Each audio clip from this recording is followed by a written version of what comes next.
The thing that's so fascinating about Wonderstruck, you're paralleling these two extraordinarily different periods in New York City history.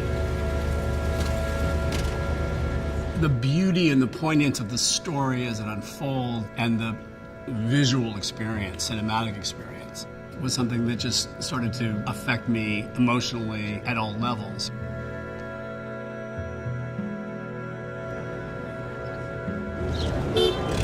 The world of the 20s was pretty segregated. It wasn't mixing of rich and poor, it just was. Our 70s world is everything sort of turned upside down, a sense of disorder. I think it's important to create an authentic, gritty look at 1970s New York City without it being a blameful depiction of a culture struggling, certainly, but a conservative era was right around the corner.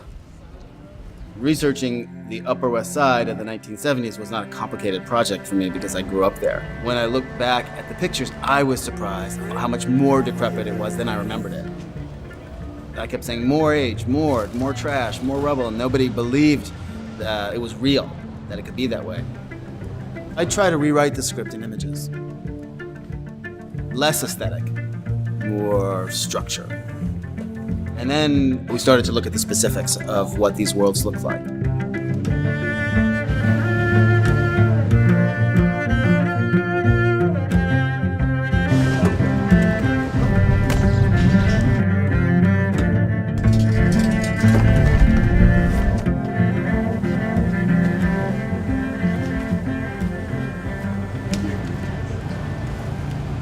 Awesome. Make sure Thank you. if you have the briefcase that's under the umbrella when it rains, please. You got it. Don't let it Briefcase get under wet. the umbrella. Don't let it get wet. You're not supposed to do that. You have to be right there. Oh, you're kidding. The 1920s, part of the film was the period of growth where everything was on the up and there was optimism and enthusiasm compared to 77 New York, when it was probably one of the worst times the city had experienced. And of course that shows in the people.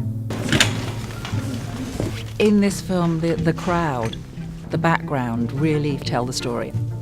And extras usually are the biggest challenge to get right. 20s was easier. Most people were covered up completely from head to foot. When we get to the 1970s, which is set in a heat wave, and when you look at all of the pictures and all the images of New York in that period, people are wearing hardly anything. Potential, and it's all. But it was more this, the whole thing. Oh, no, hang on. Just put it on. So we don't. So we want to mix it. That's what really sells it, is the mixtures. Now, what's happened since 1977 to now, everybody's body shape has completely changed. The challenge was getting people who physically looked right for the period. We don't just want bodies, we don't just want a crowd of numbers. Those people have to look right in the clothing. If you're going to reference a different time period, and we're playing with the language of that time period, then I want to try to be as close to that medium as possible. Those were all different textures that we played with. Black and white, film, not digital, 70s use of color. So as much as possible, we tried to use filmic devices within the camera, the way they would have done it then. So the trick is, I do this, then I turn around. One of my specialties is to do seamless visual effects. And what I have to do is to be transparent. So nobody knows or feels that there's any VFX in the movie. And on this movie especially, because in 1927 New York City doesn't exist anymore, nor 1977.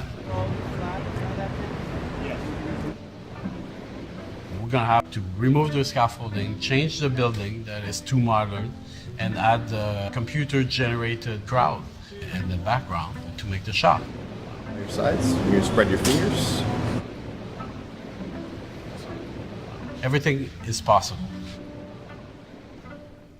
You're playing with both synchronicity and contrast. And that created a tremendous opportunity into what we could do in a film. History changes in our interpretation of it relative to how we live, when we live.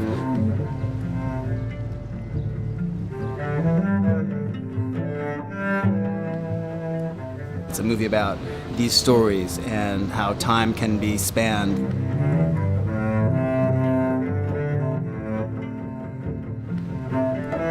It's not just what's happening.